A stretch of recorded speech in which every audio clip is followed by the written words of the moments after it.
اور انہیں جذبات پر قابو رکھتے ہوئے ملک کے ساتھ اپنی اور اپنے بچوں کے مستقبل کی فکر بھی کرتے ہوئے سیاست میں پہلے سے اپنے خاندان میں ہونے جو ان کے والد کے ساتھ ذوالفقار علی بھٹو کے ساتھ اور بھائیوں شاہ نواز کے ساتھ اور میر مرتضیٰ کے ساتھ جو ملٹری اسٹیبلشمنٹ نے جو کچھ کیا اور اسٹیبلشمنٹ کے خفیہ ہاتھ جو ہے انوالو ہونے کی وجہ سے جو قتل ہوئے، اس کے بعد سوچ سمجھ کر قدم اٹھانا چاہیے، جذبات میں نہیں آنا چاہیے، مگر افسوس کہ ایسا نہیں ہوا اور ملٹری اسٹیبلشمنٹ نے پیپلز پارٹی میں موجود جو انجیکٹ کیے گئے بے نظیر بھٹو کے قریبی لوگوں کو ہر طرح سے مکمل طور کے اوپر ایک مرتب شدہ پلان کے مطابق بے نظیر کو کراچی آمد پر مجبور کر دیا تھا، اور ان کے خوشامدیوں نے بے نظیر کے سامنے خوشامد کے ایسے پل باندھے تھے کہ بے نظیر بھٹو اس موقع پر کسی بھی طرح یہ سمجھنے سے قاصر تھیں، حتیٰ کہ اپنے طویل عرصے سے اسیری گزار کر کچھ وقت پہلے ہی رہائی پانے والے شوہر کی بھی بات ماننے سے انکاری ہو گئی تھی، جس کے بعد ان کی غیر متوقع موت پر پرویز مشرف کے جال کے مطابق یقینی طور کے اوپر جو ہے وہ آخرکار جو کچھ ان کے ساتھ ہوا، کہا جاتا ہے بالآخر وہ اسی وجہ سے ہوا کیونکہ وہ ان معاملات کو سمجھ نہیں سکیں، اور اگر بے نظیر نہیں سمجھ سکیں تو بے نظیر کے دوست آکسفورڈ کے عمران خان بھی جو جال ان کے لیے بچھایا گیا وہ واضح طور کے اوپر نہیں سمجھ گئے تو سمجھ سکے جو اس وقت ان کے ساتھ جو کچھ باجوے نے یا جو کچھ ان کے ساتھ جو ہے وہ عمران خان کے ساتھ فیض حمید نے کیا وہ نہیں سمجھ سکے۔ اسی وجہ سے ظاہری بات ہے کہ بے نظیر بھٹو بھی ایک ان کی گرومنگ تھی، وہ بھی سمجھتی تھیں ایٹ فیس ویلیو کو چیزوں کو لیتی تھی جس طرح عمران خان فیس ویلیو کو لیتے ہیں چیزوں کو، تو ظاہری بات ہے کہ یہ نتیجہ وہ نکلا جو آج تاریخ کا حصہ ہے، اور وہی ہوا جو ان کے لیے جال بچھایا گیا تھا۔ بے نظیر کا قاتل مشرف اور الزام تحریک طالبان پاکستان پر جو لگایا گیا اس کی تفصیلات کے اندر جب ہم جاتے ہیں، دیکھیں ترقی یافتہ ملک سپر پاور امریکہ میں اس کے صدر جان ایف کینیڈی پر سن 1963 میں ٹیکسس میں عوامی اجتماع ریلی کے دوران انتہائی قریب سے آتشی اسلحے سے قتل کیا جانا امریکہ جیسے تہذیب یافتہ ملک میں ممکن ہے، تو اب آپ دیکھیے کہ پاکستان میں اس طرح کیوں نہیں کچھ کیا جا سکتا، ٹھیک ہے۔ اب دیکھیں کہ اس وقت کی صورتحال میں صدر کینیڈی پہ کب یہ حملہ ہوا، سی آئی اے کے کئی ٹکڑے جو ہے اس کے بعد ہوئے، لیکن اس کے بعد بہت کینیڈی کی اسیسینیشن کے اوپر آج تک مختلف بات چیت جو ہے وہ کی جاتی ہے، اس کے اوپر مختلف الزامات لگائے جاتے ہیں، کنسپیریسی تھیوریز موجود ہیں، لیکن اب بھی کہا جاتا ہے کہ جناب موت آپ دیکھیے کہ صدر کینیڈی کی ایک معمہ آج دن تک مانی جاتی ہے۔ ہندوستان جیسے جمہوری ملک کے اندر بھی ایک سیاسی خاندان گاندھی خاندان سے تعلق رکھنے والا جو راجیو گاندھی کا قتل ہوا وہ اقتدار میں کسی بھی طرح ناممکن تھا، مگر حقیقت حال یہ بتاتی ہے کہ جب ملک کا ریاستی ادارہ اپنے اصل کام یعنی ملازمت سے غداری کا مرتکب ہو تو انہیں ایسے واقعات انجام جو ہے وہ دینے کے لیے استعمال کیا جاتا ہے، جیسا کہ بے نظیر بھٹو کا قتل ہے۔ بے نظیر بھٹو کا قصور کیا تھا، ان کے والد صاحب کا تو کیا قصور تھا وہ میں آپ کو بتا چکا، لیکن بے نظیر بھٹو کا انٹرنیشنل اسٹیبلشمنٹ کے کاغذوں کے اندر کیا قصور تھا جس کی وجہ سے پاکستان کی اسٹیبلشمنٹ کو استعمال کر کے ان کا قتل کروا دیا گیا۔ پہلا سب سے بڑا قصور یہ تھا کہ ڈاکٹر قدیر کے معاملے میں انہوں نے انصاف کا اعلان کیا تھا، جی ہاں۔ دوسرا قصور ان کا یہ تھا کہ سیاست میں فوج کے کردار کو وہ روکنا چاہتی تھی اور سرکاری اداروں کی سربراہی سے حاضر سروس فوجی جرنیلوں کو اپنے اپنے یونٹوں اور فیلڈ میں واپس بھیجنا چاہتی تھی، جو کہ مشرف دور کے اندر آج کی طرح ہر ادارے کے اوپر چھائے ہوئے تھے۔ تیسرا ان کا سب سے بڑا قصور یہ تھا کہ ضروری دفاعی اخراجات کے بعد غیر ضروری اخراجات کے اوپر وہ قدغن کا حکم وہ دینا چاہتی تھی۔ یہ معاملات جن کے بعد بے نظیر بھٹو ڈائریکٹ ملٹری قیادت کے ساتھ دشمنی کے اوپر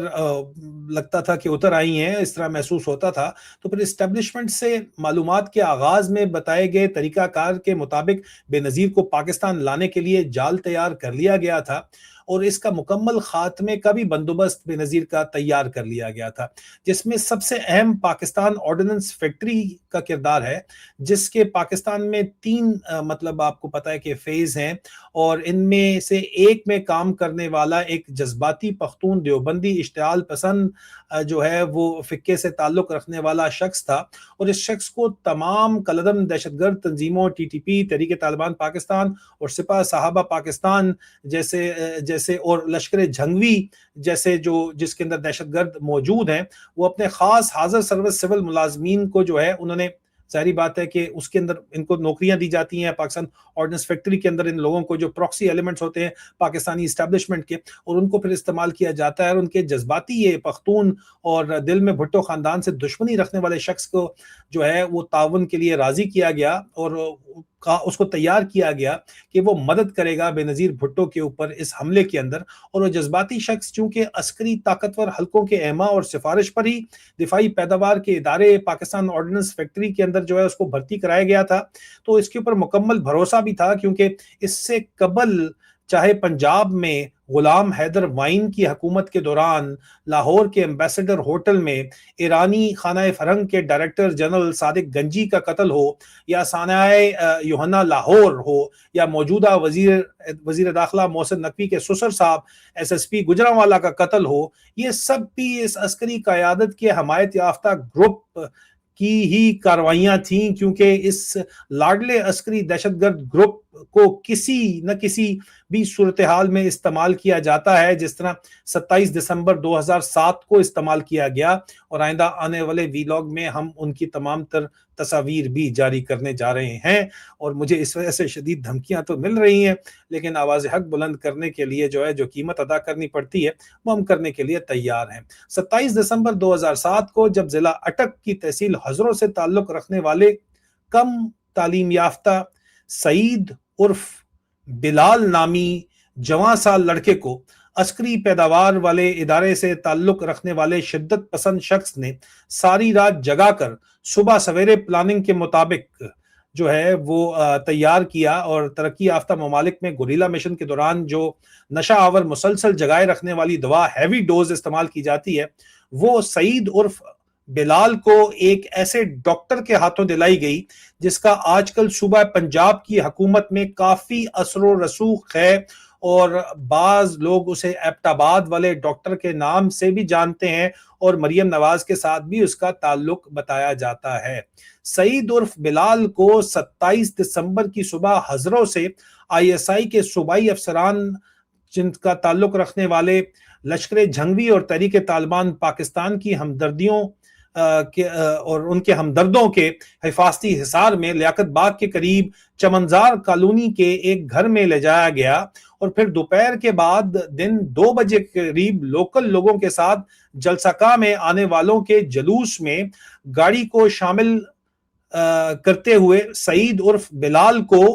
حتمی طور کے اوپر آپ شام جلسے میں خودکش دھماکے کے لیے پہنچایا گیا، اور جلسہ گاہ تک کسی بھی دہشت گرد تنظیم کا خفیہ عسکری مدد کے بغیر پہنچنا قطعی طور کے اوپر ناممکن تھا، اور پھر بالآخر جلسے کے اختتام پر نماز مغرب کی اذان کے ساتھ ہی جلسہ گاہ سے نکلتے ہوئے بم پروف جو لینڈ کروزر ہے وہ گاڑی کے سن روف پر کھول کر کھڑی بے نظیر جو جلسہ گاہ میں آئے جیالوں کے نعروں کا جواب دینے کے لیے عوام کے لیے سامنے آئیں، ان پر سعید عرف بلال نے پسٹل سے فائر کیے، اور پھر کچھ ہی لمحات کے بعد اس نے جو ہے وہ بٹن دبا کر خودکش دھماکہ کیا، جس سے بے نظیر بھٹو موقع کے اوپر شدید زخمی ہوئی، اور اسپتال منتقلی کے دوران شدید زخموں کی تاب نہ لاتے ہوئے شہید ہو گئی۔ ان کی شہادت کے بعد اس وقت تو ٹی ٹی پی کے کسی نامعلوم ترجمان نے کے ذریعے قتل کی ذمہ داری قبول کروائی گئی، اور فرضی نام کے ساتھ اکرام اللہ کے بارے میں بتایا گیا جو افغانستان فرار ہو گیا اور اپنے بچے کے ساتھ وہاں رہائش پذیر ہے۔ عزیزان من، اب تک جو میں نے آپ کو بتا چکا اس کے ثبوت بھی آپ کے سامنے رکھنا چاہتا ہوں۔ آئندہ اس سلسلے میں آنے والی قسط میں جو تصویریں آپ دیکھ رہے ہیں یہ وہ تصویریں ہیں جو آپ کو اور جو ثبوت آپ کے سامنے رکھ رہے ہیں صرف ٹیزر کے طور کے اوپر رکھے جا رہے ہیں۔ آپ کو بتایا جا سکے کہ ہمارے پاس اندرونی وہ تمام معلومات ہیں جو شاید اب تک کسی کے پاس بھی موجود نہیں ہیں، اور یہ معلومات آپ کے سامنے رکھی جائیں گی، اور محترمہ بے نظیر بھٹو کے قاتلوں کو، اصل قاتلوں کو جو ہے وہ سامنے لایا جائے گا، اور سعید عرف بلال کی بھی تصویر آپ کے سامنے رکھی جائے گی۔ عزیزان من، یہاں جو امپورٹنٹ چیز ہے وہ یہ ہے کہ جو آپ کو میں نے جس طرح بتایا کہ یہاں پہ اس قتل گاہ کے اندر، لیاقت باغ کے اندر، ملٹری انٹیلیجنس یا ISI اور ان کے حمایتوں کی سپورٹ کے بغیر اس طرح کی پوزیشن جو ہے وہ پاسبل تھی نہیں، اور اکرام اللہ نامی بندے نے جس نے کہا کہ جی یہ TTP نے کیا، وہ افغانستان فرار ہوا اور اپنے بچے کے ساتھ وہاں پہ رہائش پذیر بتایا جاتا ہے، اور اگر یہ بات افغانستان فرار کی درست تسلیم، اگر یہ کہانی بتائی گئی، اگر اس کو آپ واقعی تسلیم کر بھی لیتے ہیں، تو موجودہ حالات میں جو فیلڈ مارشل کی جو پالیسیاں ہیں، اس کے بعد اب تو جتنی بہترین قسم کی پالیسیاں وہ اپنی طرف سے بتاتے ہیں کہ ہماری ہیں، اب تو ظاہری بات ہے کہ افغان حکومت جو ہے وہ پاکستانی فوج کی وجہ سے جو ہے وہ پاکستانی فوج کے سامنے، اگر یہ واقعی بندہ اکرام اللہ افغانستان کے اندر ہوتا تو افغان حکومت جو ہے یا افغان طالبان جو ہیں وہ اس کو پریزنٹ کر چکے ہوتے، لیکن ایسا نہیں ہوا۔ تو یہ واضح ہے کہ جو کہانی اکرام اللہ کے بارے میں بتائی گئی تھی وہ جھوٹی بتائی گئی تھی، وہ افغانستان میں کبھی تھا ہی نہیں، کیونکہ یہ بندہ جو ہے اکرام اللہ، یہ افغانستان سے فرار شدہ دہشت گرد اکرام اللہ جو ہے، یہ پاکستان ہی کی اس وقت آج دن تک بتایا جاتا ہے کہ پروٹیکشن کے اندر موجود ہے، اور یہ صاف ظاہر ہے کہ فوجی حمایت یافتہ جذباتی شخص جو فوج کی اسلحہ ساز صنعت پاکستان آرڈننس فیکٹری میں اب بھی ملازم ہے، کئی دوسری بڑی دہشت گرد کارروائیوں میں بھی شامل ہونے کی بنا کے اوپر اتنی اہمیت کا حامل ہے کہ ریٹائرمنٹ کے بعد بھی بڑے کاموں کے سلے میں آج بھی بڑی رقم بطور معاوضہ ہر ماہ وصول کرتا ہے، اور اب تمام حقائق درست بطور کے اوپر بتائے گئے ہیں۔ اور اس کے بعد صدر آصف علی زرداری صاحب سے بطور صدر یہ امید رکھتے ہیں ہم لوگ کہ وہ اپنی اہلیہ کے قاتل تک پہنچنے اور اسے اس کے انجام تک پہنچانے میں اگر ہماری مدد درکار ہوئی تو وہ ہم جو ہمارے ذرائع ہیں جنہوں نے ہم تک یہ خبریں پہنچائی ہیں ان کو وہ اچھے طریقے سے جانتے بھی ہیں، نہیں جانتے تو ہم سے مانگے، ہم تمام تر مدد ان کو فراہم کریں گے محترمہ بے نظیر بھٹو کے قاتلوں تک پہنچنے کی، جن کے سر کے اوپر پاکستان آرڈننس فیکٹری اور ISI اور پاکستان کی ملٹری اسٹیبلشمنٹ کا ہاتھ ہے۔ آپ بسم اللہ کریں، پاکستانی قوم جو ہے وہ ان کی کامیابی کے لیے دعا کرتی ہے، اور یہاں پہ میں ان کی تصویریں بھی آئندہ پروگرام کے اندر لے کے آؤں گا، اور یہ بھی بتاتا چلوں کہ نہ صرف محترمہ بے نظیر بھٹو کے 2007 کے قتل میں، بلکہ 2018 میں یہی بندہ جو ہے وہ بیریئر ٹاؤن راولپنڈی میں مولانا سمیع الحق کے قتل، اور 16 اگست 2015 کو کرنل شجاع خانزادہ کے آبائی علاقے میں شادی خان ضلع اٹک میں ہونے والے خودکش دھماکے میں ان کی شہادت کا بھی ذمہ دار ہے، اور اس کا تعلق بنو سے ہے، اور اس کا ایک بچہ فوج کا حاضر سروس ملازم بھی ہے، اور اس پر سنگین نوعیت کے الزام ہیں، مگر بطور اثاثہ دونوں باپ بیٹوں کا تحفظ بہرحال ابھی تک جاری ہے، اور اپنے عہد کی فوجی قیادت کے اس نے مطلب اپنے دور کی فوجی قیادت کے ساتھ رابطے کی وجہ سے آج بھی بڑے سکون کے ساتھ ضلع اٹک کی ایک تحصیل میں ISI کے خدمات کے عوض ملی بڑی تحفے کی رقم اپنی ذاتی رہائش گاہ میں یہ بندہ جو ہے استعمال کر کے مقیم ہے، جس پر فوج کے متوقع خوف کی وجہ سے پنجاب پولیس کوئی اقدام اس کے خلاف نہیں اٹھاتی، کیونکہ آج بھی کلدن تنظیموں کو جو ہے وہ چلانے کے اندر اہم کردار ادا کرتا ہے۔ I hope that makes sense, ladies and gentlemen۔ میں نے جو آپ کو خبر بتائی ہے وہ یہ سٹوری اب آگے بھی چلے گی، اور مجھے پتا ہے کہ یہ انتہائی خطرناک انویسٹیگیشن ہے، لیکن اب آئندہ آنے والے دنوں میں اس انویسٹیگیشن کے لنک کراچی سے اور موجودہ حالات سے اور موجودہ لوگوں کے ساتھ ہم اسٹیبلش کرنے میں ثبوت آپ کے سامنے فراہم کریں گے۔ اب تک کے لیے صرف اتنا ہی، اپنا خیال رکھیے، بہت جلد دوبارہ ملاقات ہوتی ہے۔